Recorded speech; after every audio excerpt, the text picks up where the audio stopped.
E se eu dissesse que estão fazendo um filme de um personagem infantil que era super fofinho, mas agora alguém teve a brilhante ideia de colocar ele distribuindo facadas e espalhando sangue por todo lado num filme de terror? Eu não tô. O personagem que eu tô falando é...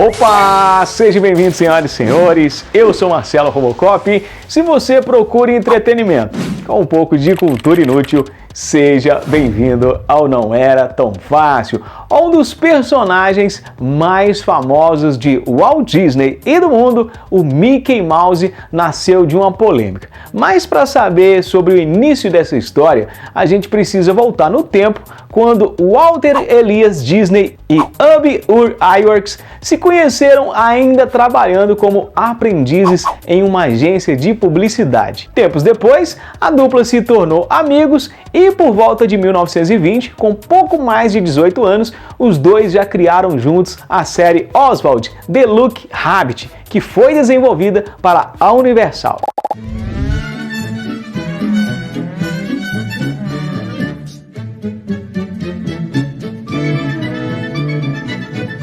Pois é, em pouco tempo a série do Coelho Oswald já virou um grande sucesso, mas curiosamente, pela inexperiência da dupla, quando eles se deram conta, a Universal já tinha se apropriado dos direitos do personagem. E foi aí que a dupla resolveu se desligar da Universal e tentar criar um novo personagem como o Coelho Oswald, que era sucesso. E aí a dupla decidiu seguir os traços do primeiro desenho, arredondaram as orelhas, mexeram no nariz e meio que transformou o coelho num rato que inicialmente ganharia o nome de Mortimer. Só que um fato mudou tudo. O fato que todo homem casado sabe que a palavra final é da mulher. E por isso, na época, Lillian Disney, esposa de Walt Disney, falou: eu não gostei muito desse nome. Eu acho que esse personagem tem mais cara de Mickey. E é claro que o Walt Disney nem discutiu e o nome foi aprovado, e assim foi o início do personagem que se tornaria sucesso mundial.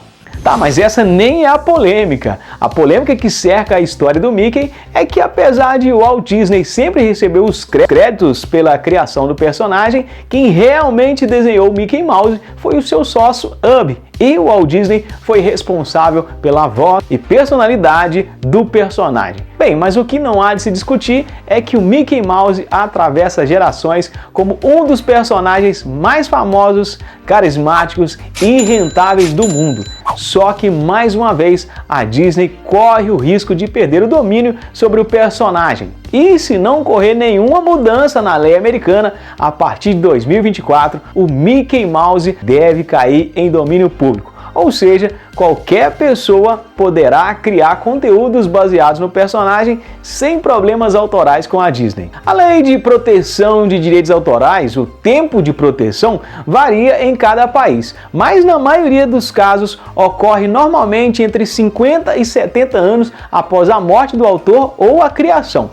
Mas nos Estados Unidos, por pressão das grandes marcas, a lei já foi alterada algumas vezes, inclusive por ações da Disney, tentando prorrogar os direitos do seu personagem mais famoso. E por lá, atualmente, o tempo para que uma obra caia em domínio público é de 96 anos a partir de sua criação. Sendo assim, tudo indica que a partir de 2024 o velho Mickey Mouse entre na lista de personagens em domínio público. E livre, ele pode acabar caindo em mãos erradas, como a recente polêmica do Ursinho Pooh.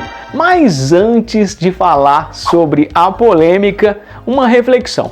Em 2016, quando Orival Pecini morreu, um fato que chamou muita atenção foi que o seu filho anunciou que todos os personagens, formas e tudo ligado aos trabalhos de Pecini, como Fofão, Sócrates, Patropi, tudo seria incinerado e destruído a pedido de seu pai. Segundo ele, a maior preocupação seria que os seus personagens caíssem em mãos erradas e que manchasse a história que ele construiu em vida. E é exatamente pensando nisso que no programa de hoje falaremos um pouco sobre personagens clássicos que caíram em domínio público. E hoje vamos mostrar desde casos muito legais até os mais polêmicos. E para começar, vamos de cara ao primeiro mais polêmico, do Ursinho Pooh. Mas antes, a história do ursinho mais fofo da televisão começou em 1926 através do livro Winnie the Pooh. O personagem foi criado pelo escritor inglês Alan Alexander Milne, que contou que a inspiração do personagem surgiu através dos brinquedos de seu filho na época.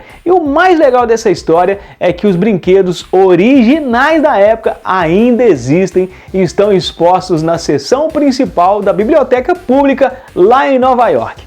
Tá, mas depois da criação do personagem em 1926, ele ganhou vários livros, ursinho de pelúcia, jogos, ficou muito conhecido através de literatura e a partir dos anos 60 a Disney passou a ter os direitos sobre o personagem. E foi aí que foi feita a primeira animação do personagem para o cinema. Depois desse curta, o personagem ganhou a própria série animada nos Estados Unidos em 1988 e no Brasil chegou em 1990 como atração das manhãs de domingo no SBT.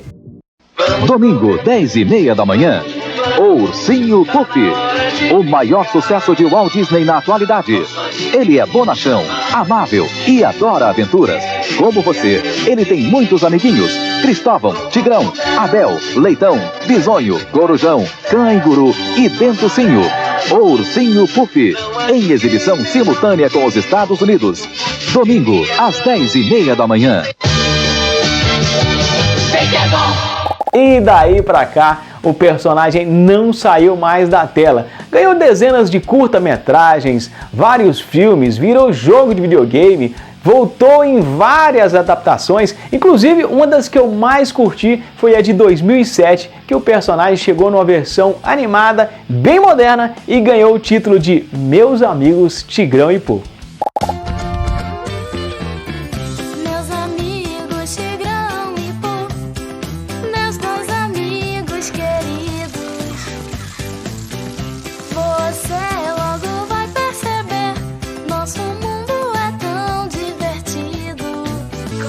Tigrão e o Pooh, como o Tigrão e o Pooh. Pois é, desde sua criação, o Ursinho Pooh é sinônimo de doçura, humildade e por isso que faz tanto sucesso com crianças e adultos. A última aparição de Pooh nos cinemas foi em 2018 através do filme Um Reencontro Inesquecível, numa live action que trazia o ursinho numa figura de pelúcia acompanhado com seus velhos companheiros Leitão, Tigrão, Bisonho e Companhia Limitada. Pois é, só que agora, em 2022, o Ursinho Pooh completou 96 anos de existência e mal caiu em domínio público e o personagem já aparece no meio de uma polêmica. Com o personagem livre, já surgiram rumores da produção de uma versão completamente distorcida do antigo Pooh Bonzinho. Agora ele surge distribuindo facadas num filme de terror.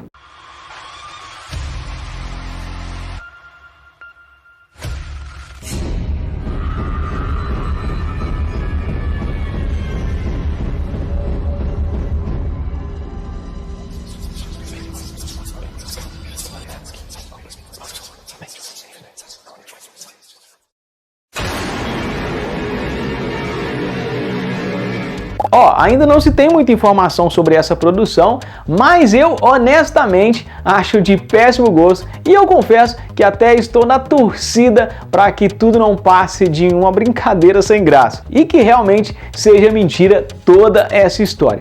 Mas caso seja verdade, já vem a questão que eu falei no início do programa, que seria o mau uso da imagem de um personagem, que infelizmente é permitido nesse caso, já que ele já entrou na lista de domínio público.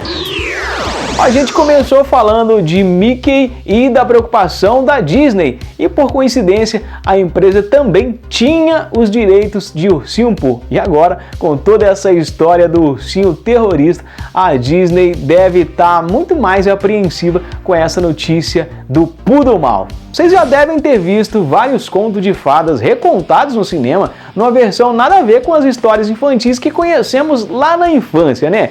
Pois é, isso acontece porque na maioria das vezes, como as obras são bem antigas, já estão em domínio público e isso dá liberdade para as novas produções seguir uma base da história antiga ou reformular tudo como queira. E assim surgem criações podendo ser modernas sem perder a essência da história, como na versão de Alice no País das Maravilhas, lançada em 2016.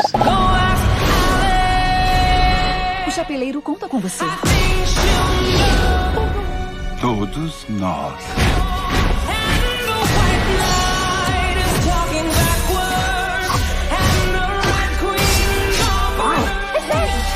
Ai, Alice, você sempre foi uma coisinha cansativa e irritante que adora interromper. Mas nem sempre é assim. Algumas produções mexem no contexto, mexem no gênero da história e apresentam versões bem diferentes, como por exemplo o filme da Chapeuzinho de 2011, que se chamou A Garota da Capa Vermelha, onde o pessoal levou bem a sério a história que o lobo mau queria comer a Chapeuzinho.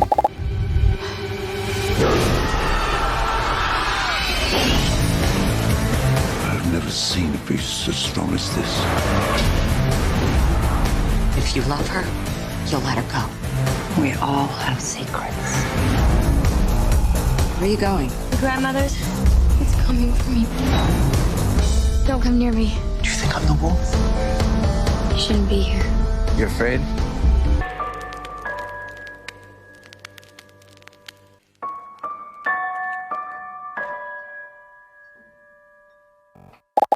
Mas vamos lá, voltando para os personagens que já caíram em domínio público, a nossa lista conta também com um personagem que muita gente acha que não é tão velho, mas ele já surgiu um pouco antes do século XVIII, que é o Aladdin.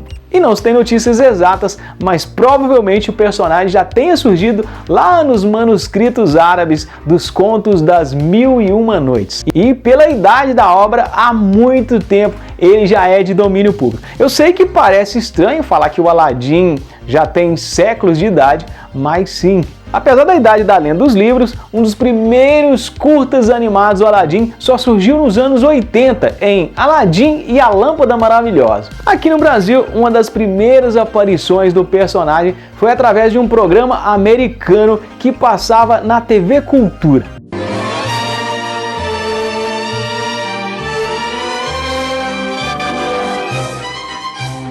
Olá, meu nome é Shelley Duval.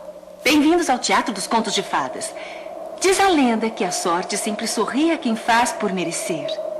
A história de hoje, porém, narra as aventuras de um jovem preguiçoso ao qual a sorte foi muito favorável. De qualquer modo, o que este jovem fez com sua lâmpada provou que bem merecia ser herói. Aladdin e a Lâmpada Maravilhosa.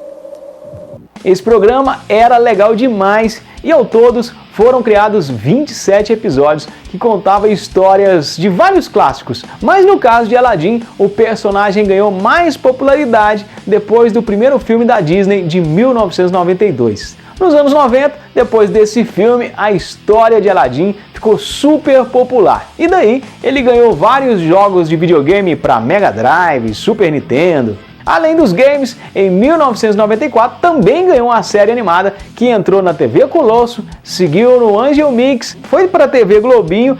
TV Globinho agita as manhãs da galera. Tem 1001 aventuras com Aladdin.